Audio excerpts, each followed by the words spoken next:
Skandaloze. Qeveria VMRO BDI me ligj të posaçëm mbyll 6 programe studimore nga Universiteti Shtetëror i Tetovës. Më konkretisht, sipas nenit 5 të ligjit për plotësim dhe ndryshim të ligjit për themelin të Universitetit Shtetëror të Tetovës, Gazeta Zyrtare e Republikës së Maqedonisë numër 226 e datës 25 dhjetor 2015, mbyllen 6 programe studimore në Universitetin e Tetovës, të cilat janë ndërtimtaria, arkitektura, mekatronika, inxhinieria e transport komunikacionit, geodezia, geoinformatika dhe inxhinieria ekonomike. E gjithë kjo u bë larg syve të opinionit, pasi nëse mbyllja e këtyre programeve të USHT-s do të ishte pozitive, Ministri Abdulaqim Ademi dhe BDI nuk do të kishin lënë pa trumpetuar me ditë të tëra. Interesant është fakti se, për 12 vite me radhë, Ali Ahmeti në çdo fushat parazgjedhore para votuesve shqiptar ka përmendur hapjen e universitetit të parë kombëtar USHT-n e në kurrizë të saj dhe ka fituar pushtetin.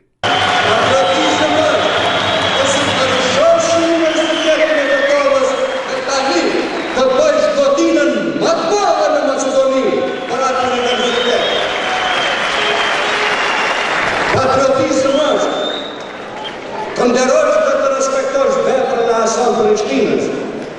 Nuk darohet dhe nuk nacet Hasan Prishtina të flasin vetëm se për te, por aje të vendoset aty ku e ka vendin, në kryeqytetin e lashtë të shqiptarëve, në Dardanit plagë. Por vetëm 3 javë më parë, kjo parti vendosi drynin 6 programeve studimore në USHT. I pyetur nga TV-shenja, zëdhënësi USHT-s Selam Selami tha se rreth çështjes në fjalë do të prononcon të hënën e javës që vjen. Ndërkohë nga Ministria e Arsimit që udhëhiqet nga Ministri Abdulaqim Ademi, sot nuk kanë dhënë asnjë deklaratë apo njoftim zyrtar përse ky dikaster ka ndërmarrë një vendim të tillë. E skandal në këtë rast është fakti se dispozita ligjore me cilën USHT-s i hiqen këto programe studimore është e diskutueshme në aspekt të parimit të ligjshmërisë dhe kushtetueshmërisë, sepse nga baza e një juridike, themeluesi, në rastin konkret Parlamenti i Maqedonisë nuk mund të mbyllë programe studimore, por vetëm fakultetin përkatës.